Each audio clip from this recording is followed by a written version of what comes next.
this is John with 8Asians, and I'm here with Randall Park, first-time director for Shortcomings. That's right.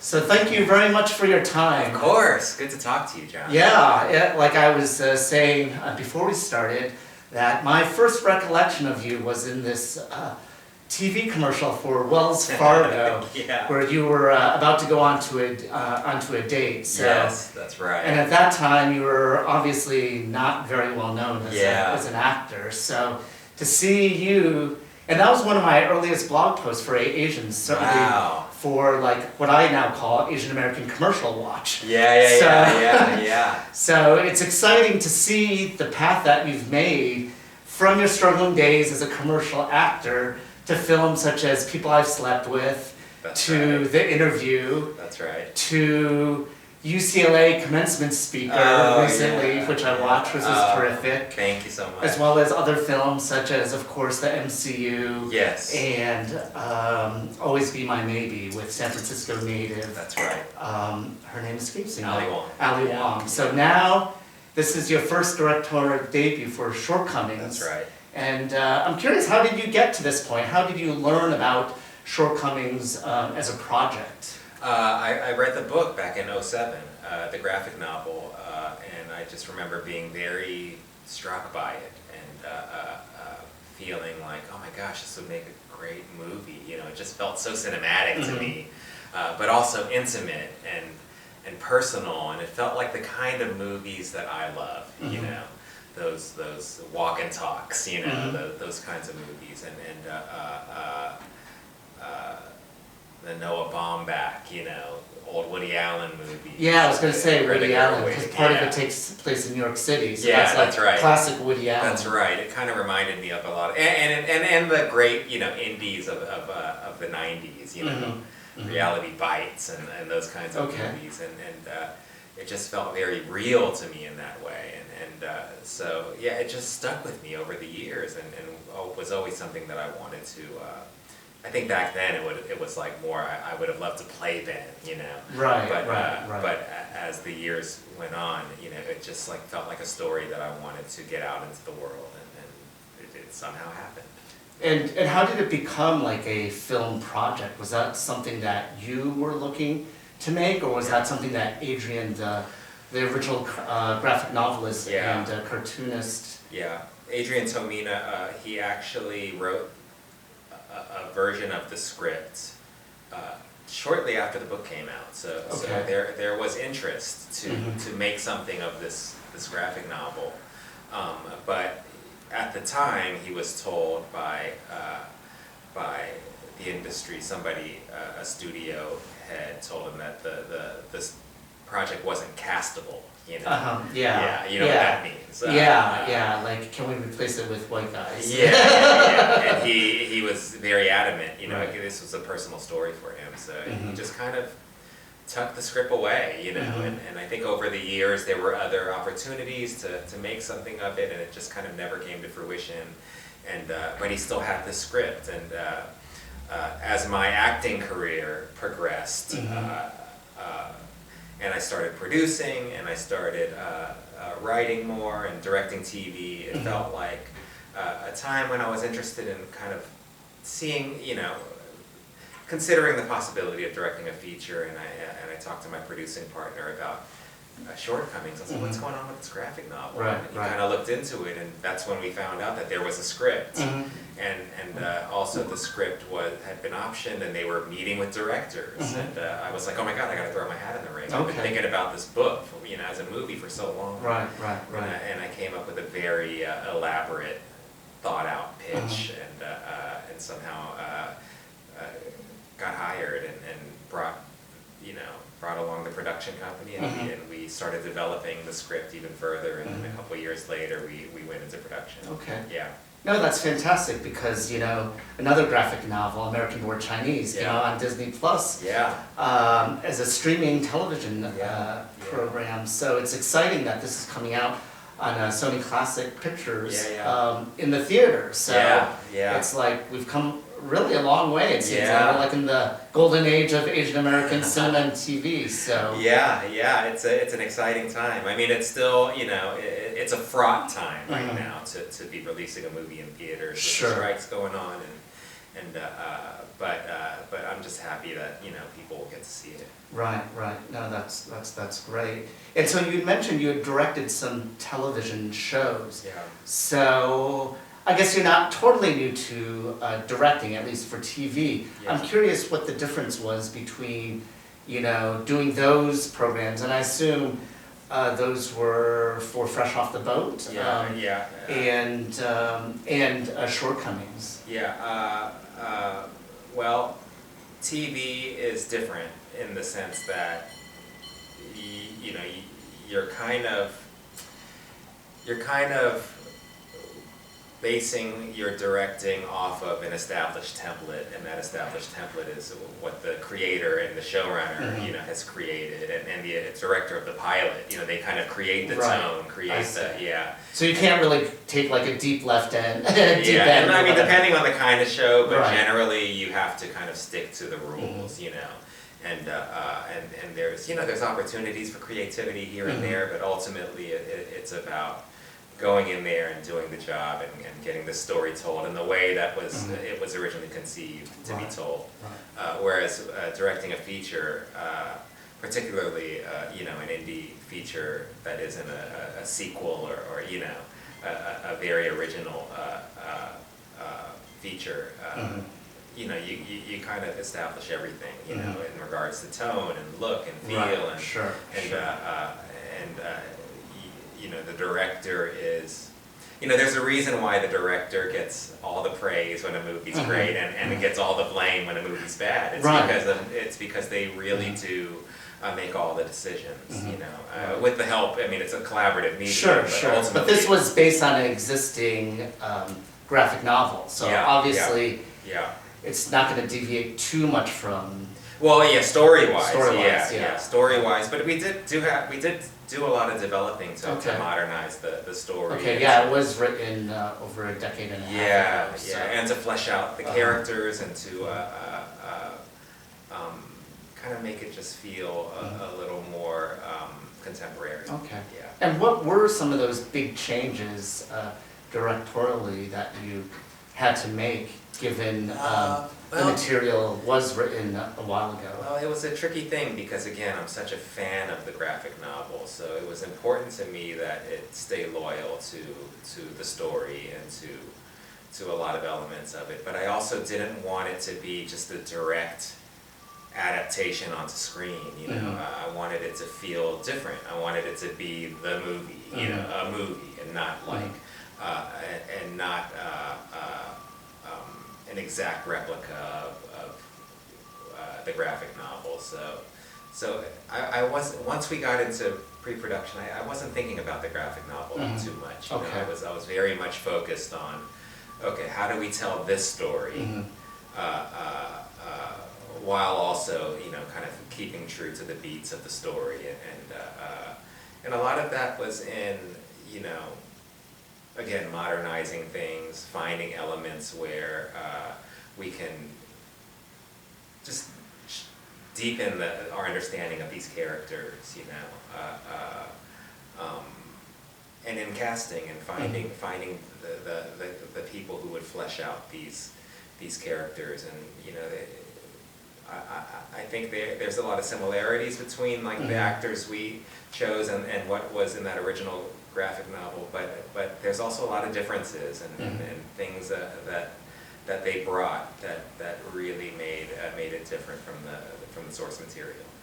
Yeah, I was going to ask you about casting and how involved you were in that, because I thought Justin H. Min, Sherry Cola, and Ali Maki, I thought they did fantastic performances. And had I not seen Joyride with Sherry Cola, I would have been, wow, like she's quite a force in terms of acting and performances. So what was your involvement in terms of the casting? And you did mention that was similar but also yet different from the written characters. Yeah, I mean, so much of it was, in a movie, you're going to be sitting with these characters for an hour and a half, and when you when you have a character like Ben, who is very particular, very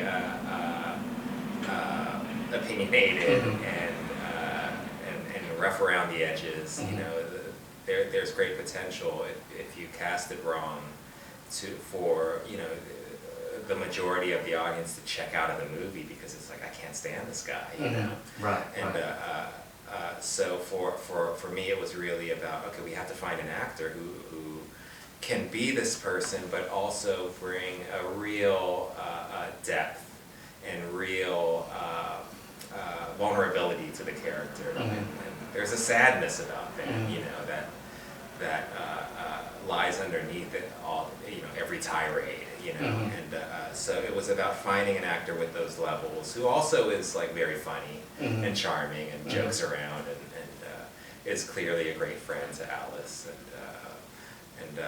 So finding the real human element underneath all the obvious flaws of these characters, you know, that was really important in casting, and in a lot of ways the movie, you know, the success of whether or not this movie is, you know, worth watching, you know, fell to casting, you know. Yeah, no, there's a big weight on especially on Justin's. Yeah.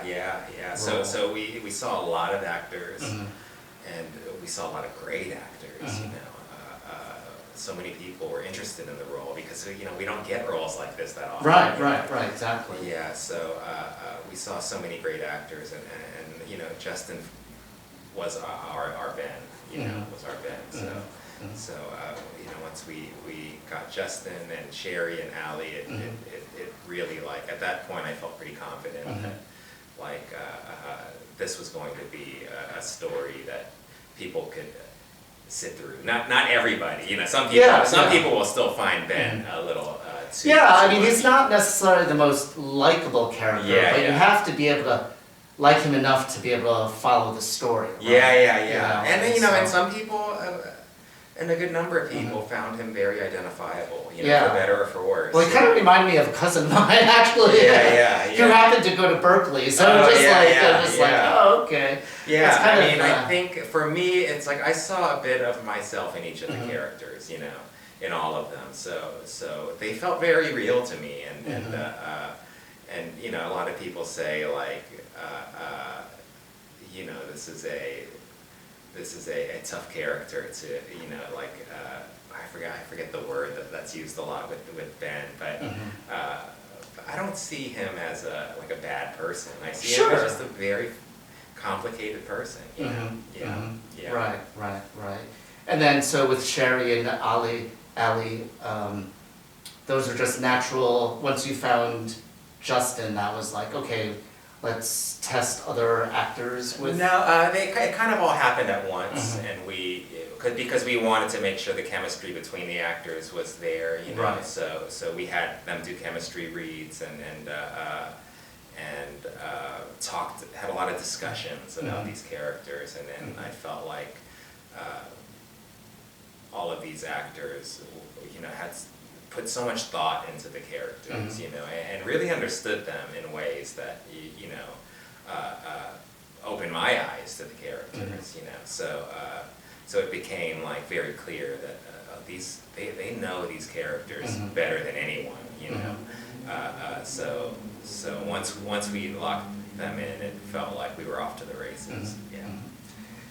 So you, besides modernizing the story and adapting, I'm curious what other challenges you had as a director. Was I forget if this film was filmed during COVID, if that was a factor, as well as like this was a multi-location shoot, both in, I assume, Berkeley and also New York. Yeah.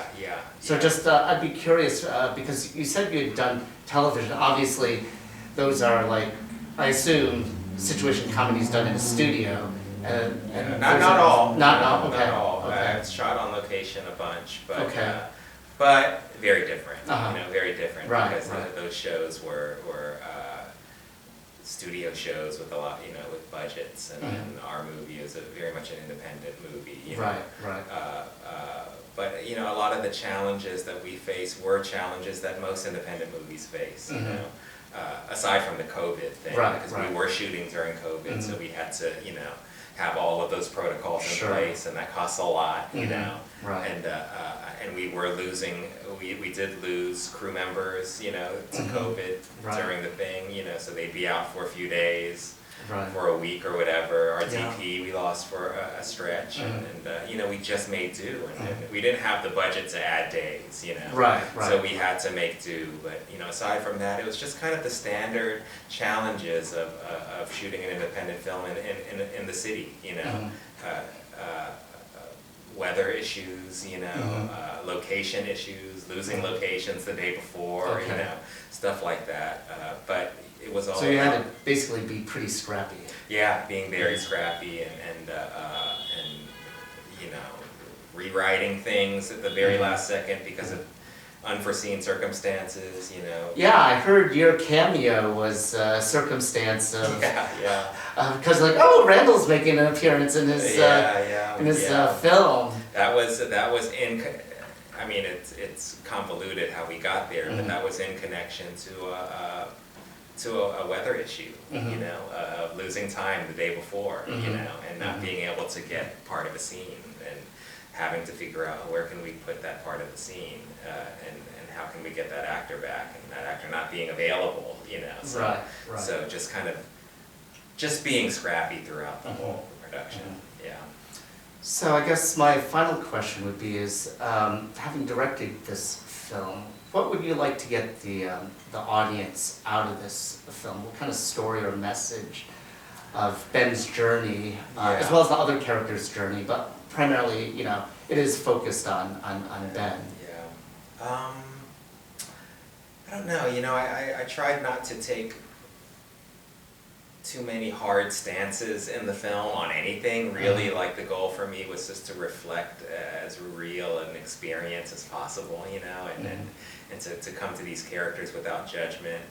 And but I would say that the ultimate kind of question of the movie is whether or not we have to change as the world around us changes. You know, here you have this character, Ben, who's very resistant to change and growth, and he is very set in his ways, and his ways are tough for some, you know, but others, you know, are you know, like Alice, for example, you know, they understand him. And Nico, you know? I mean, obviously she makes a conscious decision to. But eventually, you know, everyone around him makes a conscious decision to move on and to grow, and so he's left kind of by, you know, looking at the mirror, like, does he have to grow and change? And you know, I think.